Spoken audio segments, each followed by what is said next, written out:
ফুলটা প্রায় পূর্ণ ফোটা অবস্থাতেই গাছটা কিনে এনেছিলাম, এখন প্রায় শেষের দিকে। তবে ফুলটা তুলতে গেলেই পাপড়িগুলো ঝরে যাবে, তবে ফুলটা হয়তো দিতে পারবো না গোপালবাবুকে, পাপড়িগুলো গোপালবাবুকে কালকে দেব। আজকে থাক, আজকে গাছটাই আছে থাক। আর দুটো কালারই হবে অপূর্ব সুন্দর, দেখে যেটুকু মনে হচ্ছে। আমার গুরুদেব বলতেন, মন বিষণ্ণ হয়ে পড়াটা মানুষের স্বভাব। ভগবান যতই ঢেলে দিক না কেন, এক একটা সময়ে দিনের এক একটা মুহূর্তে মন তাদের বিষণ্ণ হয়ে পড়ে। মন যখন বিষণ্ণ হয়ে পড়বে তখন তাদের কথা ভাববি যারা জন্মান্ধ, যারা দেখতেই পেল না পৃথিবীটা কত সুন্দর, যাদের দুটো পাই চলে গেছে, মানুষ এ প্রান্ত থেকে ও প্রান্ত চলে যাচ্ছে, তারা ইচ্ছা করলে যেতে পারবে না এ প্রান্ত থেকে ও প্রান্ত। তাদের কথা চিন্তা করবি, যেই বাড়িতে একটাই রোজগারের মানুষ অথচ খাবারের লোক অনেক, সে উদয়স্ত পরিশ্রম করার পরও মনোমতো সুন্দর খাবারটা বাড়ির সদস্যদের মুখে তুলে দিতে পারছে না, হয়তো বাঁচিয়ে রেখে দিয়েছে। একবার হসপিটালটা ঘুরে আসবি, দেখবি রোগগ্রস্ত মানুষরা কিভাবে কাতরাচ্ছে, তখন মনে হবে আমি বেশ ভালো আছি, অনেক ভালো আছি। এই গাছটাকে ভালো করে লক্ষ্য করে দেখো, এটা মরেই যাচ্ছিল জানো। আমি নার্সারির লোকটাকে বললাম, আচ্ছা গাছ নিয়ে যাই, তারপরে অনেক গাছ মারা যায় কেন? বলছে দেখবেন ভিতরে ক্যাপ থাকে, গোড়ার মধ্যে একটা ছোট্ট ক্যাপ থাকে, ওই ক্যাপটা যদি থাকে তাহলে বেশ কিছুদিন পর গাছ মারা যায়। এটাই হচ্ছে নার্সারির লোকেদের একটা বিজনেস, না হলে তারা বিজনেস করবে কি করে? আপনি না মেরে ফেললে গাছটাকে আপনি তা নিতে আসবেন না গাছটা। আমি ওমা তাই? তারপরে দেখলাম হ্যাঁ, ওই গাছটার ভিতরে একটা ক্যাপ ছিল, প্রভু ওটাকে বার করে আবার বাঁচিয়েছে, নাহলে গাছটা মরেই যেত। একজন সেদিনকে জিজ্ঞাসা করেছে, শ্রাবণী তোমার বাগানে স্ট্রবেরি গাছ দেখতে পাচ্ছি না, তুমি তো স্ট্রবেরি গাছ লাগাও। আমি তো লাগাই না, প্রভুই নিয়ে আসে, প্রভুই লাগায়। তবে আমার বাগানে যে স্ট্রবেরি গাছ হয় শীতকালে, এটা মনে রেখেছে, এর জন্য অনেক ধন্যবাদ। বডি ধোয়া হয়ে গেছে। কি মাছ আনছো? খুবই ভালো মাছ। কি মাছ? ভেরি যদি হয় তোমার ঝাঁকি উল্টে দেবো। ভেরি না হলে কিছু বোঝে না, চেনে না কিছু। যেচে এলাম। হ্যাঁ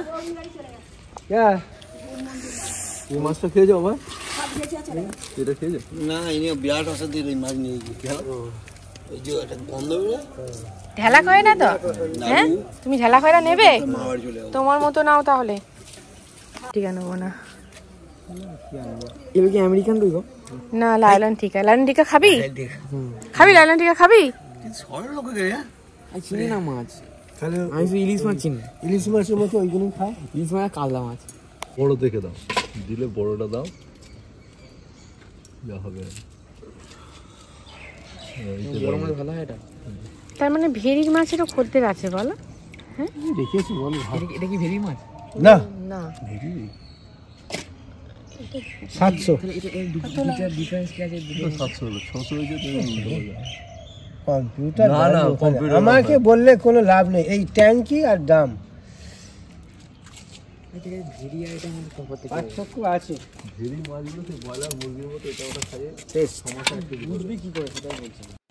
আজকে হচ্ছে বুধবার, সুপ্রভাত বন্ধুরা, কেমন আছো সবাই? দেখো আজকে বুধবারের কি রান্না হচ্ছে, বাঁধাকপি, সেই বাঁধাকপি, ফুলকপি বাঁধাকপি আর পালং শাক ভাজি, আর পেঁয়াজটা কুটে রেখে দিয়েছি, দেখা যাক কি হয়। এদিকে দুটো কড়া চাপিয়ে দিয়েছি, আজকে বুধবার, প্রভু যাবে খুব তাড়াতাড়ি, আর কুচুমও দুটো পড়া আছে, ও খেয়ে দিয়ে পড়তে যাবে একটুখানি তাড়াতাড়ি করেই, ওই জন্য তার দুটো কড়া চাপিয়ে দিয়েছি। আর ওদিকে লাইলন টিকা মাছ নিলাম, মাছগুলো হয়েছে ঝাল, আর এদিকে চন্দনা ইলিশ 3 পিস ছিল ফ্রিজে, এগুলোর হয়েছে সর্ষে পোস্ত দিয়ে ঝাল। আজকে মাছ না রান্না করে আর রাখতে পারলাম না। আচ্ছা বাঁধাকপি মটরশুঁটি ছাড়িয়ে দেবো, ভুলে গেছি। এই যে হয়েছে লাইলন টিকা মাছের ঝাল, দুটো মাথা একটা লেজা দিয়ে ঝাল করেছি। এখানে হচ্ছে পালং শাক ভাজি, ডাল করিনি। আর এখানে হচ্ছে চন্দনা ইলিশের ঝাল, এটা দিচ্ছি, এটা করেছি কাঁচা লঙ্কা দিয়ে, আর এটা করেছি শুকনো লঙ্কা দিয়ে, দেখেই বোঝা যাচ্ছে। চলো খেয়ে নি, খিদে পেয়ে গেছে মারাত্মক। সন্ধ্যা হয়ে আসছে, ঠান্ডায় এই সময়ের পর থেকে, এই 4:30 পর থেকে ঠান্ডাটা বেশ পড়ছে, ভালো রকমভাবে পড়ছে ঠান্ডাটা। যাই হোক, এইবার তো ঠান্ডার গল্প হবে, কি ঠান্ডা কি ঠান্ডা কি ঠান্ডা কি ঠান্ডা, গরমের সময় গরম গরম। মাকে ফোন করলাম, মায়ের খুব কাশি করেছিল, শুকনো কাশি। একদিন ব্যাংকে গেছিল, ব্যাংকে যাবার সময় শুধু চাদর গায়ে দিয়ে চলে গেছে, বসে ওই ঠান্ডাটা লেগে গেছিলো জানিস, একটুখানি, ওখান থেকে বেশি দূর নয়। দিয়ে তারপর থেকেই মানে একটুখানি নাক জ্বালা করতে আরম্ভ করে, হ্যাঁ, একটুখানি গাটা গরম গরম হয়েছিল, তারপরে শুনে সব ঠিক হয়ে গেছিলো প্যারাসিটামল খেয়ে। তারপরে বলছে এত শুকনো কাশি, আমি আবার কুচুমকে দিয়ে একটা পাঠালাম, কুচুম যাবে, এখানে পুজো হচ্ছে, পুজো কালী পুজো হবে, ওখানে যাবে, হ্যাঁ, বললো ঘন্টাখানেকের জন্য যাবো মা। বললাম তাহলে বুনুকে এটা দিয়ে আয়, সিরাপটা দিয়ে, একটা দিয়েছি সিরাপ, হ্যাঁ, কাজ করেছে, আর একটা অন্তত খাক। বলছে আগের থেকে অনেক ভালো আছি, মানে এই শুরু হবে। তোমরা অনেকে, একজন বলেছো, অনেকে না একজন বলেছো, শ্রাবণী তোমার মুখটা ফোলা ফোলা লাগছে, এই তো তোমার ঠান্ডা লাগছে, ওই জন্য মুখটা ফোলা ফোলা লাগছে। চলো সন্ধ্যা টন্ধা দিয়ে দিই, দিয়ে তারপরে সন্ধ্যার কাজ আরম্ভ হবে। ও সন্ধ্যা বন্ধুরা, মা গো, চা কোথায় গেল? ও চা নিয়ে চলে গেছি ওখানে, দেখো চা দেখাতে এসেছি, চা নিয়ে চলে গেছি, মন কাজ করছে না ঠিকঠাক। এই দেখো সিঙ্গার, মহাপাপ এনেছি, সিঙ্গারা নয়, এটা হচ্ছে মহাপাপ। কুচুম খাবে বলে একবার বলছে খাবো, আবার বলছে খাবো না, বলছি দেখ, বলছে তাহলে একটুখানি খেয়ে আবার একটুখানি রেখে দিয়ে কোথায় গেল কে জানে। এটা থেকে কি নিয়ে এসেছে,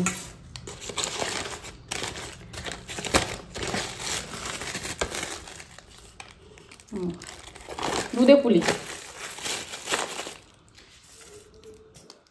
চলো, আজকে খুব একটা খাস্তা বানাইনি, দেখো সিঙ্গারাগুলোকে দেখেই মনে হচ্ছে ভয়ে ভয়ে খাই, জানো তো। কটা ভিডিও ক্লিপ নিয়ে এসেছে, টেরা ব্যাকা করে ভিডিও ক্লিপ তুলেছে, দেখেছো? এখানে মানে খুব জবরদস্ত পুজোটা হয়, অনেক লোক, মানে কি বলবো, প্রচুর লোক। বলছি মা এত লোক, আর বস্তা বস্তা চকলেট নিয়ে এসেছে, বস্তা বস্তা। পুজোর পর যে হরির লোট হয়, যে বাতাসা দেয়, সব দেখেছো চকলেট, বলছে বস্তা বস্তা চকলেট দিচ্ছে মা, আর সেই চকলেট নেওয়ার জন্য হুড়মুড়িয়ে, বলছে আমি তো সাইডে দাঁড়িয়ে রইলাম, ও শুধু দেখেছে আর ভিডিও করেছে। আমি কেমন ভিডিও করেছিস, এক একটা ভিডিওতে তোমাদের দিতেই পারবো না, উল্টো পাল্টা কী সব করেছে, মানে উল্টে গেছে, হয়েছে, হ্যাঁ। বলছে মা দাঁড়ানো হয়ে যাচ্ছে না স্থিরভাবে, কি করে তুমি ভিডিও করবে। তারপরে তো বলছে তারপরে নাচ দেখে যা, ওইটা দেখো এখনও পর্যন্ত ছড়ানো হচ্ছে, যে বলছে মানে যে কত বাতাসা আর কত চকলেট যে ছড়াচ্ছে মা, তুমি না দেখলে আশ্চর্য হয়ে যাবে। আর ওদিকে আরম্ভ হয়েছে খিচুড়ি ভোগ।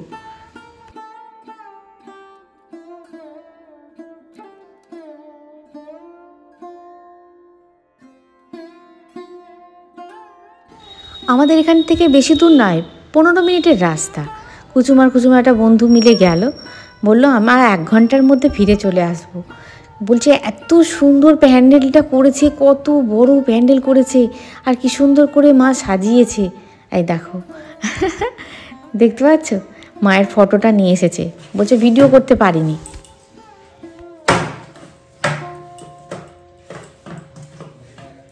তোমার বড়ি খালা বড়ি তো কুচুম গেছে, বলছে আলাম ওখানে কি, ওখানে রান্না হচ্ছে না, প্রথমে বললো ওখানে মনে হয় খাওয়াবে, হ্যাঁ, 2 বন্ধু মিলে গেছে। তা এখন বলছে খিচুড়ি, মা খিচুড়ি হবে, তারপরে নামবে খাবে, আমি খাবো না, রাত হয়ে যাবে, তুমি রুটি করো। ভালো। আর দেখছিলাম শিবাজির ব্লগ, শিবাজি বেড়াতে তো যেতে পারছি না, দেখি এখন স্বাদ মেটায়। এখন তো কোথাও বেড়াতে যেতে পারছি না, বেড়াতে যাবো করে তো যাওয়া হচ্ছে না।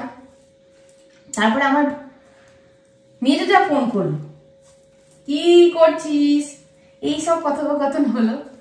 হ্যাঁ, বলছে তোর ব্লগে দেখলাম এই গাছগুলো কি গাছ, ওই গাছগুলো কি গাছ, হ্যাঁ আমি বসিয়েছিলাম সব মরে গেছে, আমি বললাম তাহলে বলছে বৃষ্টি হওয়ার পর মারা গেছে। হ্যাঁ বলছি তাহলে মানে এই মাদার গাছ থেকে ইয়ে করেছে। হ্যাঁ বললাম তাহলে ওখানটা জল জমছে, ওখানটা উঁচু করো, উঁচু করে বসাবে। এই কথোপকথন হলো, শিবাজি ব্লগ দেখা হলো, তারপরে সিঙ্গাড়া মুড়ি খাওয়া হলো, বুঝলে?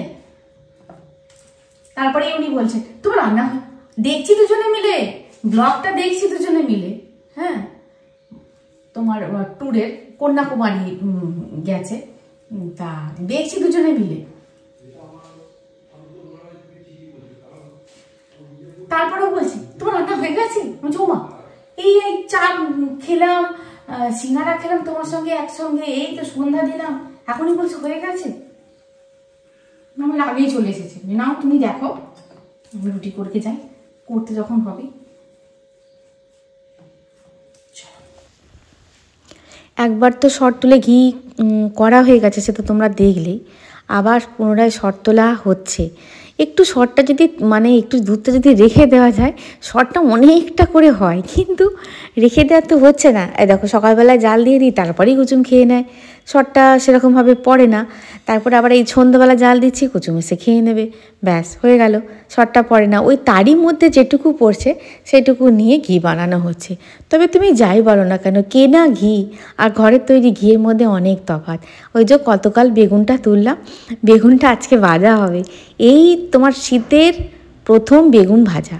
আর দেখো পাখিতে ঠুকরে দিয়ে চলে গেছে, শীতের এই মানে আমাদের কাছে প্রথম বেগুন, আর সেটাই ভাজা হবে। 4 টুকরো হয়েছে, বেগুনটা আরও বড় হতো, অনেক বড় হতো, কিন্তু ওই যে বাদরের জ্বালায় তুলে ফেলতে হচ্ছে। আর এই বেগুনগুলো না একদম তেল নেয় না গো, একদম তেল টানে না। দিনের বেলাকার বাঁধাকপি তরকারি আছে, সে তো তোমরা দেখেছো, বাঁধাকপি তরকারি হয়েছিল অনেকটা, বাঁধাকপির তরকারি আছে, একটু বেগুনটা ভেজে নিই, ব্যাস আর কিছু করবো না রাত্রেবেলায়। আর মিষ্টি এনেছে, তারপরে গোপালবাবুকে যে মিষ্টি দেওয়া হয়েছিল সন্ধ্যাবেলায়, সেই মিষ্টিও আছে, সব মিলিয়ে মিশিয়ে হয়ে যাবে আর কি। তবে এবার ঠান্ডাটা পড়ছে, তোমরা অনেকেই বলেছো, আমাদের এখানে কোচবিহার থেকে একজন বলেছো তোমাদের ওখানে নাকি ভালো, খুব একটা বেশি ঠান্ডা পড়েনি, সোয়েটার টোয়েটার পরতে হচ্ছে না। আমাদের এখানে কিন্তু ভালো ঠান্ডা পড়েছে, এবারে মনে হচ্ছে ঠান্ডাটা বেশ খেল দেখাবে। আরে দেখো এবারটা ছিল মঙ্গলের বছর, মঙ্গলের বছর সব কিছুই চরম হয়, সব কিছু তো চরম হয়েছে দেখেছো, যা হয়েছে, দুর্ঘটনা হয়েছে চরম, গরম পড়েছে চরম, ঠান্ডাও দেখবে চরম হারে ঠান্ডা পড়বে। বিগত কয়েক বছর আগেও যে ঠান্ডা পড়েনি সেই ঠান্ডাই পড়বে। এবারে যা কিছু হয়েছে সমস্ত কিছু চরমে হয়েছে, এবং সেই কথাই বলা ছিল। তোমাদের মনে পড়ে এবারে দুর্গাপুজোর সময় বাপরে বাপ মার্কা মারা গরম দিয়েছিল। অষ্টমীর যে নতুন শাড়ি পরে অঞ্জলি দিতে যাবে মানুষ মানে হাঁসফাঁস করছিল, মনে পড়ছে অষ্টমী পুজোর সময় দিনগুলো? মনে করো, কিছু করার নেই, এটা ছিল মঙ্গলের বছর, এটাই স্বাভাবিক, এটা হওয়ারই কথা ছিল। ব্যাস রাত্রের খাবার হয়ে গেছে, এটা প্রভুর খাবার দিয়ে দিচ্ছি, আর হয়তো একটা রুটি নেবে, যদি নেয় তো দিয়ে দেবো। আর কুচুম আমি একটু পরে খাবো, এখন খাবো না। খাওয়া দাওয়া হয়ে গেছে, কুচুমেরও খাওয়া দাওয়া হয়ে গেছে, আমারও খাওয়া দাওয়া হয়ে গেছে। কুচুম ওখান থেকে পুজোর ওখান থেকে এলো, এসে পড়তে বসলো, আমিও আমার কিছু কাজ বাজ করলাম অন্য ঘরে। এক জায়গায় পড়তে বসলে ওনার আবার পড়া হয় না, আমি যদি মুখের সামনে বসি মানে যতক্ষণ ওকে পড়াবো ততক্ষণ ঠিক আছে, তারপর পড়তে দিয়ে এলাম যে এটা তুই পড়, এর মধ্যে আমি ধরবো, ব্যাস তখন আমার বসলে হবে না, তখন আমাকে চলে আসতে হবে। হ্যাঁ বুঝেছো, ওর ঘরে পড়তে বসলাম, আমি আমার ঘরে কিছু কাজ করলাম। যত রাতই হোক, যত ঠান্ডাই পড়ুক না কেন, এই রাত্রে রুটিন আমার বরাদ্দ থাকবে, নাহলে আমি শুয়েও শান্তি পাই না। হ্যাঁ কোন দিন করতে পারি না, যেদিন হয়তো অসুস্থ উঠতে পারলাম না, সেই দিনকে করতে পারলাম না। আজকে বুধবার, রাত পোয়ালি বৃহস্পতিবারই বলো আর বুধবারই বলো সোমবারই বলো, আমি সকালবেলায় উঠেই মানে মেয়েরা তো সকালবেলা উঠেই আগে রান্নাঘরটিতেই ঢোকে। রান্নাঘর যখন দেখবো আমার মানে কি বিক্ষিপ্ত হয়ে পড়ে আছে, মনটাও বিক্ষিপ্ত হয়ে যায়। সবের পিছনে কিন্তু মঙ্গল অমঙ্গলকে পাশে রাখো, সবের পিছনে কিন্তু মানসিক শান্তি। তুমি একটু পরিশ্রমী হবে, তাহলে দেখবে মানসিক শান্তিটা তোমার হাতেতেই আছে, হাতের মুঠোতেই আছে। কিন্তু আমাদের অবহেলা, আমাদের কুটেমি, সেই মানসিক শান্তিটা আমাদের পেতে দেয় না। তার জন্য কিন্তু আমরা নিজেরাই দায়ী। একটুখানি ধৈর্য, একটুখানি পরিশ্রম যদি আমাদের সংসারের পিছনে আমরা করি, সেই সংসারটা কিন্তু অনেক সুন্দর জায়গা হয়ে যায়, স্বর্গের থেকেও সুন্দর জায়গা হয়ে যায়। অনেক বাড়িতে দেখবে আরশোলার উপদ্রব। আরশোলার উপদ্রব কেন হয় বলো তো? প্রথমত আসে ওই পাইপ দিয়ে, পাইপ লাইনটা মাঝে মাঝে চেক করতে হয় যে তোমার পাইপ লাইনটা আছে বাইরে যাওয়ার, তোমার বেসিন থেকে, সেইখান থেকে ঢোকে প্রথমত। দ্বিতীয়ত ওরা ঢোকার পর যদি তোমার খাবার পায় রান্নাঘরে, ওরা কিন্তু ঢুকতেই থাকবে। তারপর আর একটা কী থেকে হয় বলো তো? যদি তোমার মাসের পর মাস খোলা অবস্থায় কোনো মানে শুকনো খাবার পড়ে থাকে, সেটা হয়তো কৌটোটা ঠিকঠাক নেই বা শুকনো খোলা অবস্থায় আছে, সেইখান থেকেও কিন্তু সৃষ্টি হয়। কিন্তু রান্নাঘর পরিষ্কার পরিচ্ছন্ন রাখলে আরশোলা হতেই পারে না। যদিও হয় তাহলে সেটা ম্যানেজেবল, সেটা তুমি হিট স্প্রে করো বা বিভিন্ন ইয়েতে নিয়মে আরশোলাগুলোকে কিন্তু মেরে ফেলা যায়, বিদায় দেওয়া যায়। আর সকালবেলা উঠেই আমি 2 দিন ধরেই ভাবছি এটাকে সরাবো। আজকে তো অবশ্যই সরাবো, কালকে বৃহস্পতিবার। সকালবেলা উঠেই দেখবো মরা ধরা ফুল, তার থেকে আজকে সরিয়ে নেওয়াটাই ভালো। চায়ের জিনিসগুলো ঠিকঠাক করে রেখে দিলাম। হ্যাঁ, চা তো খেতেই হবে। মা লক্ষ্মীর খাবার, তোমরা বলেছো মা লক্ষ্মীর খাবার কি কাপড় কেচে রাখি? না বন্ধুরা, দেখলে তো আমি যে কাপড়ে খেয়েছি সেই কাপড়েই রাখলাম। আর এটা হচ্ছে আমার রান্নাঘরেরই পাত্র, মা লক্ষ্মীর জন্য আলাদা পাত্র না। এই প্রশ্ন বারবার ঘুরে আসে, তাই তোমাদেরকে বলছি। দেখো, এটা মা লক্ষ্মীর খাবার বলছি ঠিকই, পাঁচালিতে লেখা আছে এবং অনেক জায়গায় লেখা আছে, এবং এটাই নিয়ম যে একটু খাবার অন্তত রেখে দিতে হয়। যদি মা লক্ষ্মী মানে ঘুরতে ঘুরতে চলে আসেন আমার রান্নাঘরটিতে, মা লক্ষ্মী বলো, মা অন্নপূর্ণাই বলো, উনি তো এসে কৌটো কাউটা খুলে খালে দেখবেন না, হয়তো চোখের সামনে আছে, দেখি একটু খাবার অন্তত আছে, তাহলে তার কৃপাদৃষ্টি থাকবে। এটা 100% সঠিক, 100%। আমি বহু দিন ধরে করছি। আর একটুখানি মুগ ডাল ভিজিয়ে রাখলাম, একটুখানি ছোলা ভিজিয়ে রাখলাম। ইউনিভার্সকে তুমি যখন বলবে যে আমার এটা নেই, আমার ওটা নেই, আমার সেটা নেই, ইউনিভার্স তখন জেনে যাবে সেটা তোমার নেই, তাহলে তোর নাই থাকুক। আর যখন বলবে আমার সব আছে, আমার অনেক কিছু আছে, তখন ইউনিভার্স বলবে তাহলে তোকে আরও অনেক কিছু দেওয়া যাক। এটাই নিয়ম, এটাই হয়। এটা অনেকে মানে, এটা অনেকে মানে না। আমি বাপু মানি। তাই রান্নাঘরেও নেই না করে একটুখানি খাবার রেখে দিতে হয়। প্রথম যে রুটিটা করলে প্রথম রুটিটা রেখে দিই, তারপরের দিনকে টুকরো করে পাখিকে খাইয়ে দিই, বা গরু থাকলে গরুকে খাইয়ে দেবে, বা তোমার পোষ্য যদি থাকে তাকে খাইয়ে দেবে, রাস্তার কুকুরকে খাইয়ে দিতে পারো। আর যে জলটা রাখলাম সেটা গাছের গোড়ায় দিয়ে দেবে। রান্নাঘরে যাবতীয় কাজ করে ফেলেছি। এঁঠো বাসন একটা গামলার মধ্যে রেখে দিয়ে আর একটা গামলা চাপা দিয়ে রাখি, সেটা বাইরে। তারপরে চলে এলাম ব্রাশ করতে। এটা আমার 18 বছরের অভ্যাস, আর কুচুমকেও ছোট্ট থেকে এই অভ্যাসটা আমি করিয়েছি। তাড়াতাড়ি নে।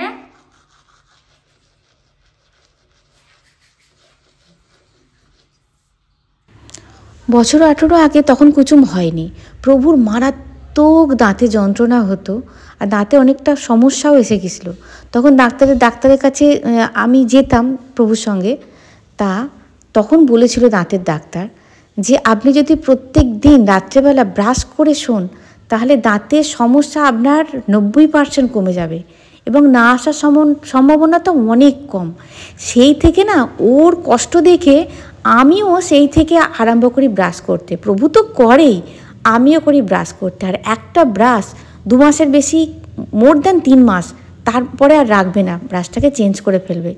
ডাক্তার যখন বলেছিল 3 মাসের বেশি ব্রাশটা ব্যবহার করবেন না, তখন আমি চমকে গেছিলাম। 3 মাস পর বলছি কেন চমকালেন কেন? মনে হচ্ছে টাকা পয়সা খরচা করেন না? আপনারা ভেবে দেখবেন আপনারা অনেক ফালতু খরচা করেন। দাঁতটা কিন্তু ফালতু নয়, দাঁতটা কিন্তু অনেক মূল্যবান। তাই 20-22 টাকা দিয়ে একটা ব্রাশ কিনলে এমন কিছু ক্ষতি হয়ে যাবে না, লাভবান আপনিই হবেন। যেটা বলছি সেটা শুনবেন। এখন 11:35, শুতে যাব না, একটুখানি ফোনটাকে নিয়ে তোমাদের কমেন্টসগুলো পড়বো, তারপরে 1-2 জিনিস দেখবো, তারপরে তো বেশিক্ষণ নয়। আগে অনেকক্ষণ ধরে দেখতাম জানো, শোয়ার আগে অনেকক্ষণ দেখতাম, কিন্তু এখন আর দেখি না। শোয়ার আগে বেশি ফোন দেখা একদম ভালো নয়। তাহলে ভিডিওটা এই পর্যন্তই, দেখা হচ্ছে পরের ভিডিওয়। খুব ভালো থাকবে, খুব সুস্থ থাকবে। আজ আসি বন্ধুরা, শুভরাত্রি, টাটা।